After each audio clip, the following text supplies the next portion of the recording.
আপনারা অলরেডি সকলেই জেনে গেছেন যে আমরা আগামী 2রা জুলাই 2025 বুধবার আচার্য সদন সেখানে গণরিপোজিশন দিতে চলেছি এবং কি কি এজেন্ডা সেটাও জানেন। সেটা আর একবার পুনরাবৃত্তি করব। আমরা এখানে বিস্তারিতভাবে আলোচনা করব। আমাদের মেনলি দাবি কি কি আছে, কি কি প্রধান দাবি আছে সেগুলো বলবো এবং কিভাবে আমরা আইনি পদ্ধতির মাধ্যমে বেরিয়ে আসতে পারি। বিশেষত যারা ভ্যালিডিটি প্যানেলের মধ্যে নিযুক্ত শিক্ষক শিক্ষিকা শিক্ষাকর্মী আছে তাদেরকে নিয়েই আমাদের মুভমেন্ট এবং তাদেরকে নিয়েই আইনি মাধ্যমে বাঁচার যে রাস্তা সেই বিষয়টা নিয়েই বলবো। প্রথমে বলে রাখি, এই আন্দোলনটা সার্বিক আন্দোলন। এখানে কোনো সংগঠন মঞ্চ সমস্ত কিছুই ভুলে যান। ভুলে গিয়ে যোগ্যতার সঙ্গে যেভাবে কম্পিটিশন করে চাকরিটা আমরা পেয়েছি সেই কথাটা মনে রাখুন। লক্ষ লক্ষ শিক্ষক শিক্ষিকা, ভুল বললাম, লক্ষ লক্ষ কম্পিটিটর ছিল। তার মধ্যে অনেক টেন্টেড টিচার আছে, তাদের সঙ্গে কম্পিটিশন করে কিন্তু আমরা চাকরিটা, আমাদের যোগ্যতা এবং হকের চাকরি যে আদায় করে নিয়েছি, এটা কিন্তু মুখের কথা নয়, এটা পুরো গর্বের বিষয়। এতবার করে ফিল্টার হয়েছে, তা সত্ত্বেও না সিবিআই, না এসএসসি, না গভর্নমেন্ট, না কোর্ট, কেউ কিন্তু আমাদেরকে দোষী সাব্যস্ত এখনো পর্যন্ত করতে পারেনি, পারবেও না। এটা আমাদের অবশ্যই এটা গর্বের বিষয়। কারণ আমরা জানি পশ্চিমবঙ্গের শুরু থেকে শেষ পর্যন্ত কিভাবে করাপশন হয়েছে। সে বাম আমলেও হয়েছে, এই আমলেও হচ্ছে এবং সমস্ত চাকরি কিছু না কিছু অযোগ্য থাকেই, সেটা আমরা সকলেই জানি। এক বস্তা আলুর মধ্যে কিছু না কিছু পচা আলু থাকতেই পারে, কিন্তু সব বস্তা ধরে আলু ফেলে দেওয়া, আলুটা পুরো এক বস্তা আলুটা ফেলে দেওয়া এই প্রথমবার দেখা যাচ্ছে। যেখানে দেশের সর্বোচ্চ তদন্তকারী যে সংস্থা আছে সিবিআই, তারা পূর্ণাঙ্গ তদন্ত করেছে। কেবলমাত্র যারা চাকরি পেয়েছে তারা নয়, টোটাল পরীক্ষার্থী কিভাবে পরীক্ষা দিয়েছে, কাকে টাকা দিয়েছে, ইন্টারভিউতে কত টাকা দিয়ে কিভাবে ম্যানিপুলেশন হয়েছে না হয়েছে, খুঁটিনাটি পুঙ্খানুপুঙ্খ সব বিষয় তার রিপোর্ট আকারে দিয়েছে। এবং আমরা এটাও জানি সিএফএসএল রিপোর্টটা এখনো পেন্ডিং আছে। তা সত্ত্বেও এত তড়িঘড়ি কেন আমরা বুঝতে পারলাম না। আমাদের মহামান্য সিজিআই তার এত ব্যস্ততা কোথায় ছিল সেটাও বুঝতে পারলাম না। সবকিছু বিচার বিবেচনা না করে বলি করে দেওয়া হলো। এটা তো বিচারের ব্যবস্থা গেল। পাশাপাশি আবার আসি আমাদের রাজ্য সরকার, এসএসসি, তারা খুবই চালাক, খুবই চালাক। তারা চুরি করেছে, তারা জানে। শাক দিয়ে তারা মাছ ঢাকার চেষ্টা করছে, তারা চুরিটা ঢাকার চেষ্টা করে এসছে, হাইকোর্টে, সুপ্রিম কোর্টে, সব জায়গায় করে এসছে। তাদের এত অপদার্থতা, তারা এখনো পর্যন্ত ঠিকভাবে যোগ্য কারা কারা ভ্যালিডিটি প্যানেলের মধ্যে আছে তারা এখনো ঠিকভাবে বার করতে পারেনি। কিন্তু আমরা জানি সেই সমস্ত শিক্ষক শিক্ষিকা 3 তারিখে আমাদের 3 এপ্রিল 2025-এ প্যানেল যে ক্যান্সেল হয়েছিল, তারপরে তারাই কিন্তু স্কুলে যাচ্ছে, সেটা আমরা সকলেই জানি। কিছু কিছু জায়গায় আমরা খবর পেয়েছিলাম অযোগ্য যে সমস্ত শিক্ষক শিক্ষিকা তারা নাকি যাচ্ছিল, টেন্টেড, তারা নাকি যাচ্ছিল। এবং সেটা খবর পাওয়ার পরে আমরা ইনিশিয়েটিভ নিই এবং সেখানে বিশৃঙ্খল একটা পরিবেশ হয় এবং সেখানে কিন্তু তাদেরকে যাওয়া বন্ধ করে দেওয়া হয়েছে। এখন আর কেউ যাচ্ছে না। সেই জায়গাটা, সেই স্কুলে নিশ্চয়ই HOI বা সরকারের নিশ্চয় পারমিশন ছিল তাদেরকে ঢোকার। সেই জায়গাটা কোনোভাবেই আমরা এন্টারটেন করিনি। আমরা জানি না তাদের অ্যাকাউন্টে মাইনে ঢুকছে কিনা, লুকিয়ে চুরিয়ে ঢুকছে কিনা সেটা জানি না, কিন্তু আমরা আশা রাখি যে তাদের অ্যাকাউন্টে মাইনে ঢুকছে না, কারণ সেই লিস্টটা কিন্তু প্রপারলি দেওয়া হয়েছে। এবার মূল বক্তব্যে চলে আসি। এই বিষয়গুলো কেন বলা হচ্ছে? আমরা জানি যে কারা যোগ্য কারা অযোগ্য, সেটা আমরা সকলেই জানি। কে ঘুষতে টাকা পায়নি, কে ঘুষতে টাকা পেয়েছে আমরা জানি।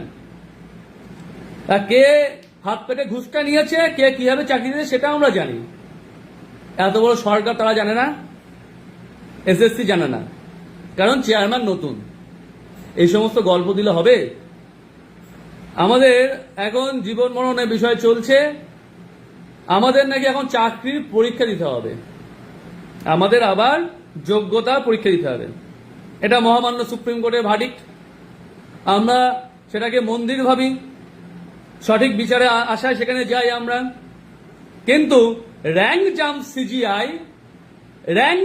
সিজিআই উনি ভার্ডিক্টে লিখেছেন, উনি বেশি গভীরে যাচ্ছেন না, কিন্তু যারা বৈধভাবে চাকরি পেয়েছে তাদেরকে এক কোপেই মার্ডার করে দিচ্ছে।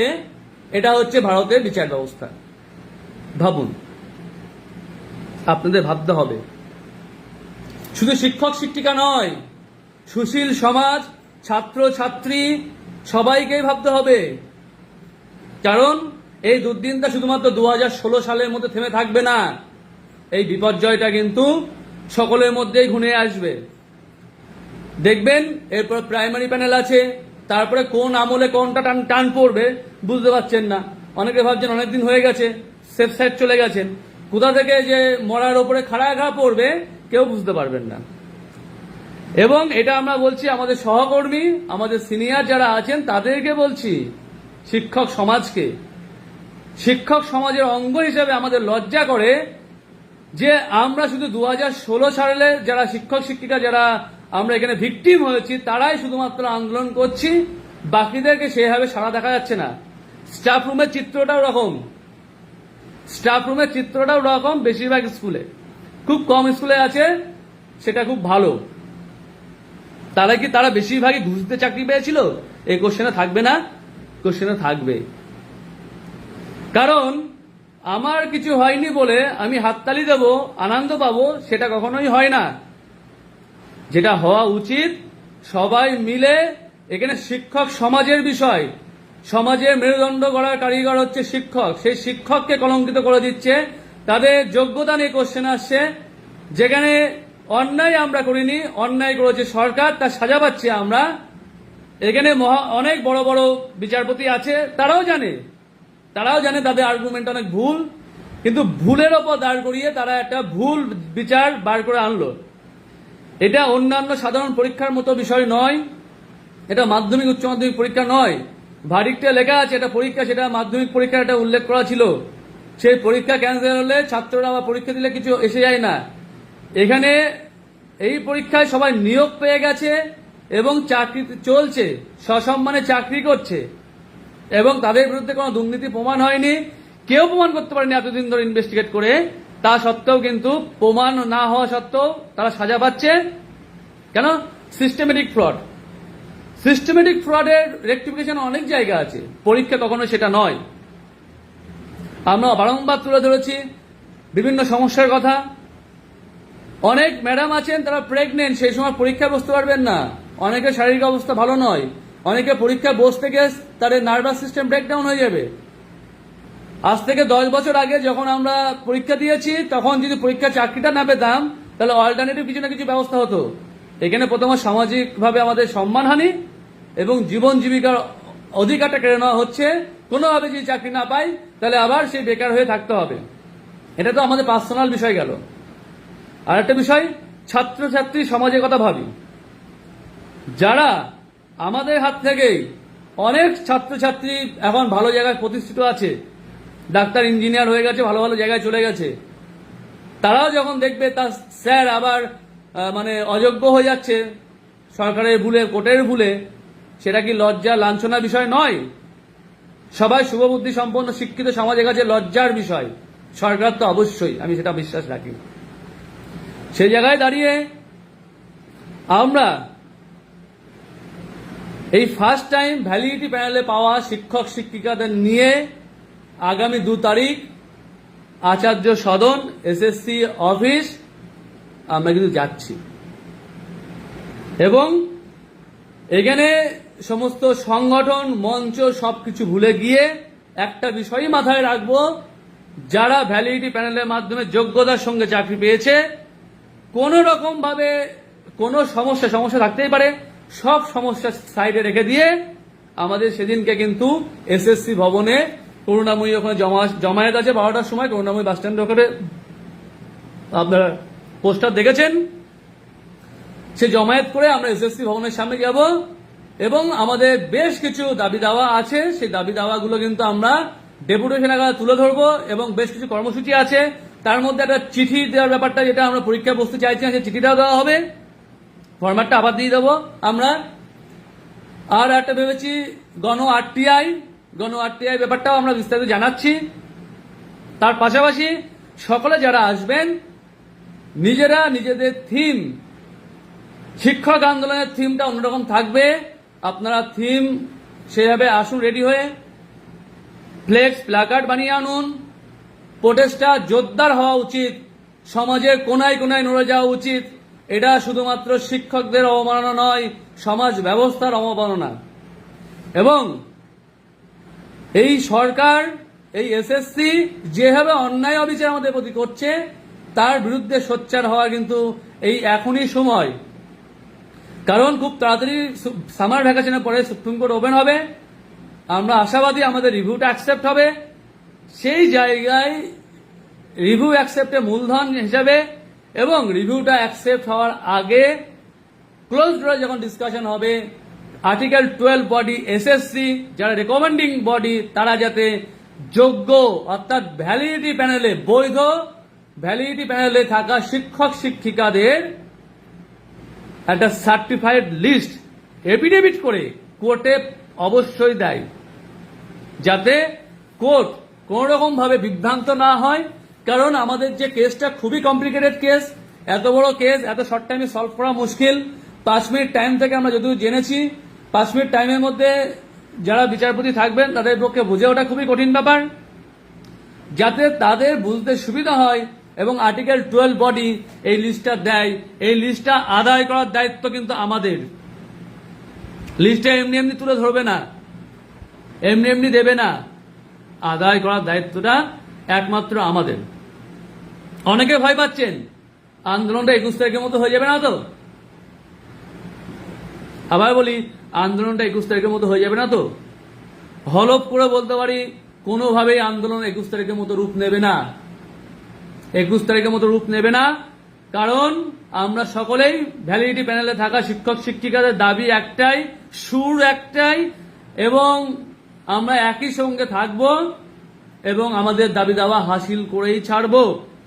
আমাদের যে ডিমান্ড, সেই ডিমান্ডটা অমূলক কিছু নয় এবং আমাদের ডিমান্ডটা কোর্ট কিন্তু সে এখন ডাইরেকশনও দিয়েছে ভ্যালিডিটি প্যানেলে থাকা, এবং সেই ডাইরেকশনটা নিয়ে আমরা কাজ করছি এবং সেই লিস্টটা অবশ্যই এফিডেভিট করে সার্টিফাই করে কোর্টে জমা দিতেই হবে। কোন রকম ভাবে গড়িমসি চলবে না, এই টাইমের মধ্যে, ভ্যাকেশন টাইমের মধ্যে দিতে হবে, রিভিউয়ের সঙ্গে যাতে রিভিউটা আমাদের অ্যাকসেপ্ট হয়ে যায়। পাশাপাশি আমরা মহামান্য সুপ্রিম কোর্টে যে রায় দেখেছিলাম তাতে অযোগ্য বিষয় আছে, সেই লিস্টটা আমাদের দরকার, টেন্টেড লিস্টটা। এবং তার পাশাপাশি 45 আমরা প্যারাগ্রাফে যেটা লেখা আছে, অযোগ্যদের টার্মিনেট, মাস্ট বি টার্মিনেটেড। কোন রকমের টার্মিনেট করা হয়নি, মাইনেটা বন্ধ করা হয়েছে। একদম অফিসিয়ালি মেমো দিয়ে ওয়েবসাইটে পাবলিশ করে তাদের নাম, রোল নাম্বার, বাবার নাম, ঠিকানা সবকিছু দিয়ে পাবলিশ করতে হবে এবং টার্মিনেট করতে হবে ইমিডিয়েটলি। সেটাও আমাদের অন্যতম দাবি, সেটাও আমাদের অন্যতম দাবি। আর একটা বিষয় স্পেশাল, আমাদের স্ট্যাটিস্টিক্যাল রিপোর্ট, ভ্যালিডিটি প্যানেলের মধ্যে থাকা টোটাল শিক্ষক শিক্ষিকা কতজন, শিক্ষাকর্মী কতজন, এবং সেখানে তার মধ্যে অযোগ্য কতজন আছে এবং প্রত্যেক ক্যাটাগরি, র্যাঙ্ক জাম্পে কত, ওএমআর এ কত, বা বিভিন্ন ক্যাটাগরি আছে, প্রত্যেক ক্যাটাগরিতে কতজন ওএমআর আছে, সরি টেন্টেড ক্যান্ডিডেট আছে, এবং টোটাল আমাদের আনটেন্টেড টিচার কতজন আছে বা নন টিচিং স্টাফ কতজন আছে, সেটা কিন্তু আমরা স্ট্যাটিস্টিক্যাল রিপোর্ট এসএসসি কাছ থেকে চাইবো। আর সর্বোপরি যেটা বলবো, এই আন্দোলনটা সমস্ত ভ্যালিডিটি প্যানেলে থাকা শিক্ষক শিক্ষিকা শিক্ষাকর্মীদের আন্দোলন। আমরা জানি শিক্ষক কর্মীদের সঙ্গে বিশালভাবে অবিচার হয়েছে। আমরা 31শে ডিসেম্বর 2025 পর্যন্ত একটা এক্সটেনশন পিরিয়ডে, ভেন্টিলেশন পিরিয়ডে আমরা আছি, আর শিক্ষাকর্মীদের ক্ষেত্রে সেটাও বন্ধ হয়ে গেছে। এই আন্দোলনটা শিক্ষক শিক্ষিকা শিক্ষাকর্মী সবাইকে নিয়েই হচ্ছে। আর একটা বিষয় বলি, যে কোনো মূল্যেই হোক আইনি পদ্ধতির মাধ্যমে আমাদের বাঁচিয়ে আনতে হবে, পুনর্বহাল করতে হবে, এই দাবিটা আছে এবং সেই দাবিটা আদায় করতে হবে। সেটা কিন্তু আন্দোলনের আমাদের কত সংখ্যক শিক্ষক শিক্ষিকা আসছে সেটা দেখার বিষয় থাকবে। এবং ভাববেন না শুধুমাত্র সেটা আমরাই দেখি, সরকার পক্ষ কিন্তু অ্যানালিসিস করে কেমন তাদের ডিমান্ড আছে, কতজন এসছে। সেই সংখ্যা যদি কম হয়ে যায় তাহলে কিন্তু ডিমান্ডে কোনো ভ্যালু থাকবে না। সংখ্যাটা একদম উত্তর থেকে দক্ষিণ, সাগর থেকে পাহাড়, সব জায়গা থেকে আসতে হবে যারা ভ্যালিডিটি প্যানেলে আছেন। এবং পরীক্ষা নামক যে বিভীষিকা ফাঁদ আমাদের পেতে দেওয়া হচ্ছে, সেই ফাঁদটা ইমিডিয়েটলি বন্ধ করতে হবে এবং সেটা যাতে কিভাবে করা যায় সেই জন্য আন্দোলনে আসা, লিস্ট পাবলিশ করা এবং লিস্টটা আমাদের সুপ্রিম কোর্টে দেওয়া এফিডেভিট করে এবং রিভিউটা যাতে অ্যাকসেপ্ট হয় অ্যাজ আর্লি এজ পসিবল, সেই বিষয়গুলো চেষ্টা করা। সেই জায়গা থেকে বলবো একজনও ভ্যালিডিটি প্যানেলে থাকা শিক্ষক শিক্ষিকা যেন বাড়িতে না থাকে, কারণ এটাই কিন্তু আমাদের মরণ বাঁচানোর আন্দোলন, এটাই কিন্তু আমাদের ভবিষ্যৎ ঠিক করে দেবে আলটিমেট আমরা কোন জায়গায় থাকব। সকলে ভালো থাকবেন, সকালে আসুন এবং নিজের দায়িত্বে নিজের থিম ভাবুন, বিভিন্ন প্ল্যাকার্ড নিয়ে আসুন এবং আন্দোলনটা অন্য মাত্রায় সফলতা পাক। আমরা সাকসেসের সঙ্গে লিস্টটা যেটা আমাদের সুপ্রিম কোর্টে জমা পড়ে এফিডেভিট লিস্ট, সেটা কনফার্ম হয় এবং রিভিউয়ের মাধ্যমে আমরা যাতে ফিরে আসতে পারি সেটাও যেন কনফার্ম হয়, সেই আশা রেখে আজকে লাইভ শেষ করছি।